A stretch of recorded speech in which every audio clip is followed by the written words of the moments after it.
André, bonjour, enchanté. Bonjour Greg. Comment vas-tu? Bien et toi? Écoute bien, bon, moi j'ai choisi la méthode sportive, mais il y a aussi des ascenseurs. Hein. Oui, bon. Rassurez-vous, il Oui. n'y a pas de problème, heureusement, c'est équipé aujourd'hui. Alors c'est, vu d'ici, c'est assez impressionnant. C'est quoi? C'est le plus grand gouffre de France, la plus grande cavité française? Tout à fait, c'est la cavité la plus visitée, en tout cas en France aujourd'hui, avec plus de 360 000 visiteurs, qui sont de suite impressionnés quand ils arrivent en bas de l'orifice, Ouais, comme ça, ils se retrouvent à 75 mètres sous terre, et ils regardent, ils peuvent contempler le ciel comme un grand télescope, quoi. C'est ce que disait Martel quand il a découvert ça il y a un peu plus de 120 ans.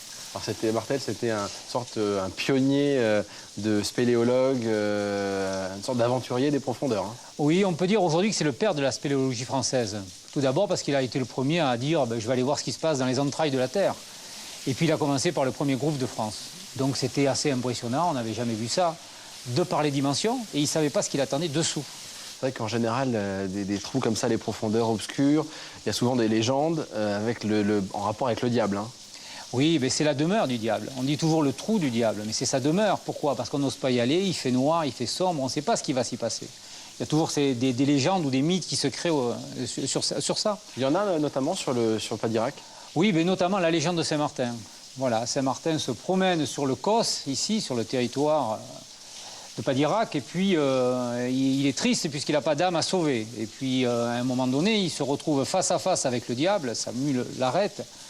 Et le diable lui dit, mon pauvre Saint-Martin, tu n'as pas d'âme à sauver aujourd'hui, si tu veux, j'en ai quelques-unes au moins sur le dos, je vais te les donner, mais il faudrait que tu réussisses le pari que je vais te donner. Il lui lance un petit défi, quoi. Il lui lance un défi. Saint-Martin, bien sûr, se dit pourquoi pas, il lui dit, écoutez, monsieur le diable, on y va, quand vous voulez, monsieur le diable, on y va. Et puis le diable, d'un coup de sabot, ouvre cet orifice, aujourd'hui le gouffre de Padirac, et lui dit, avec ta mule, si tu sautes ce trou, je te donnerai les âmes. Bien sûr, Saint-Martin s'exécute de suite, cravache sa mule de manière terrible, elle arrive à sauter le trou, le diable est obligé de s'exécuter, et donc de rendre les âmes qu'il avait sur le dos. Saint-Martin s'empare des âmes, le diable s'enfonce dans le trou. Il est à mon avis, il est fou de colère, là, foudrage. Hein. Il est foudrage, il s'enfonce, et ça deviendra sa demeure. On va vérifier s'il y est toujours. On y va de suite. Allez, bon, je te fais confiance. Hein. Merci. On a la lumière quand même. On aura la lumière. C'est bon. Merci.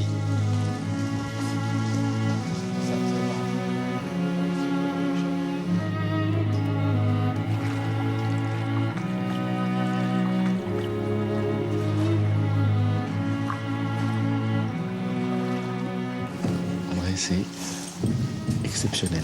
Oui, ça vous plaît? Vraiment. Alors là, pourquoi la bougie? Il y a quand même de l'électricité. Oui, pourquoi la bougie? C'est un petit retour en arrière pour dire, voilà ce qu'ils voyaient avec leur bougie quand ils sont descendus il y a 120 ans dans le gouffre.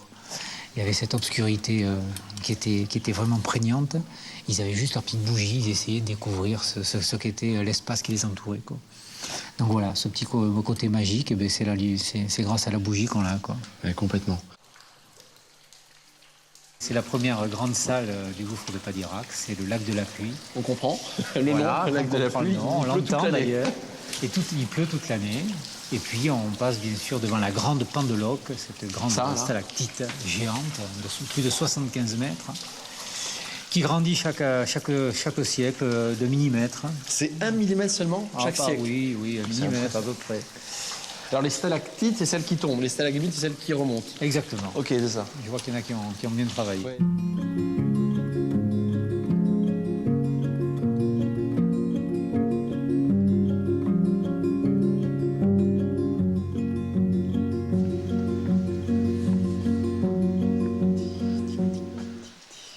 Il n'y a rien à dire. Magique? C'est magique. C'est vraiment une sorte de cathédrale, quoi. Oui, on l'appelle souvent comme ça, la salle du Grand Dôme, la salle où on pourrait mettre pratiquement Notre-Dame de Paris à l'intérieur.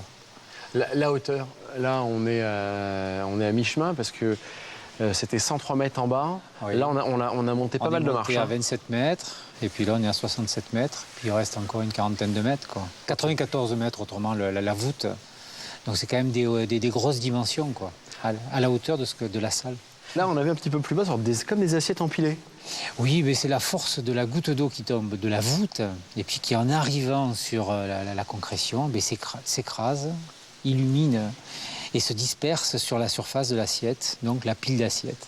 André, une fois de plus, un grand merci pour cette visite. Nous, on repart en cuisine. C'est notre troisième et dernière recette, à savoir le dessert.